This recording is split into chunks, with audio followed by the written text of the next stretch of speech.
Hello all, welcome to Haripriya's భక్తి. ఆచమనం అంటే అరచేతిలో నీరు పోసుకుని కొన్ని మంత్రాలు చదువుతూ ఆ నీటిని తాగటం. ఇది మనస్సు, వాక్కు, శరీరం యొక్క పవిత్రత కోసం చేస్తారు.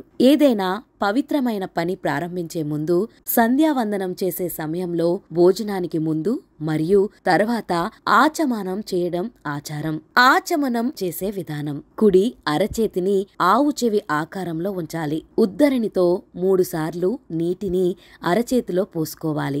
ఒక్కోసారి మినపగింజ మునిగేంత నీరు మాత్రమే తీసుకోవాలి. మొదటిసారి నీరు తీసుకున్నప్పుడు ఓం కేశవాయ స్వాహ అని చదువుతూ తాగాలి. రెండవసారి నీరు తీసుకున్నప్పుడు ఓం నారాయణ స్వాహ అని చదువుతూ తాగాలి.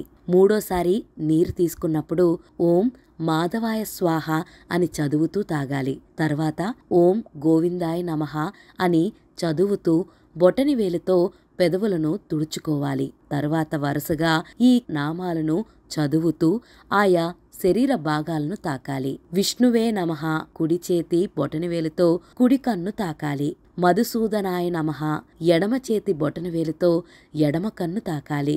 త్రివిక్రమాయ నమః కుడి చేతి బొటనవేలుతో నుదురు తాకాలి. వామనాయ నమః ఎడమ చేతి బొటనవేలుతో నుదురు తాకాలి. శ్రీధరాయ నమః కుడి చేతి బొటనవేలుతో ముక్కు కుడివైపు తాకాలి. హృషికేశాయ నమః ఎడమ చేతి బొటనవేలుతో ముక్కు ఎడమవైపు తాకాలి. పద్మనాభాయ నమః కుడి చేతి వేళ్లతో గుండెను తాకాలి. దామోదరాయ నమః ఎడమ చేతి వేళ్లతో గుండెను తాకాలి.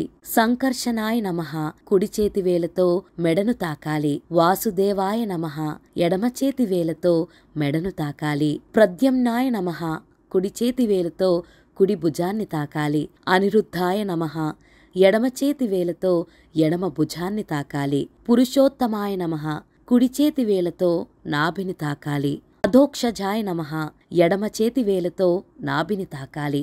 నరసింహాయ నమః కుడి చేతి వేలతో నడుమును కుడివైపు తాకాలి. అచ్యుతాయ నమః ఎడమ చేతి వేలతో నడుమును ఎడమవైపు తాకాలి. జనార్దనాయ నమః కుడి చేతి వేళ్లతో కుడి తొడను తాకాలి. ఉపేంద్రాయ నమః ఎడమ చేతి వేళ్లతో ఎడమ తొడను తాకాలి. హరయే నమః కుడి చేతి వేళ్లతో కుడి మోకాలని తాకాలి. శ్రీకృష్ణాయ నమః ఎడమ చేతి వేళ్లతో ఎడమ మోకాలను తాకాలి. ఆచమనం చేసేటప్పుడు శుచిగా ఉండడం చాలా ముఖ్యం.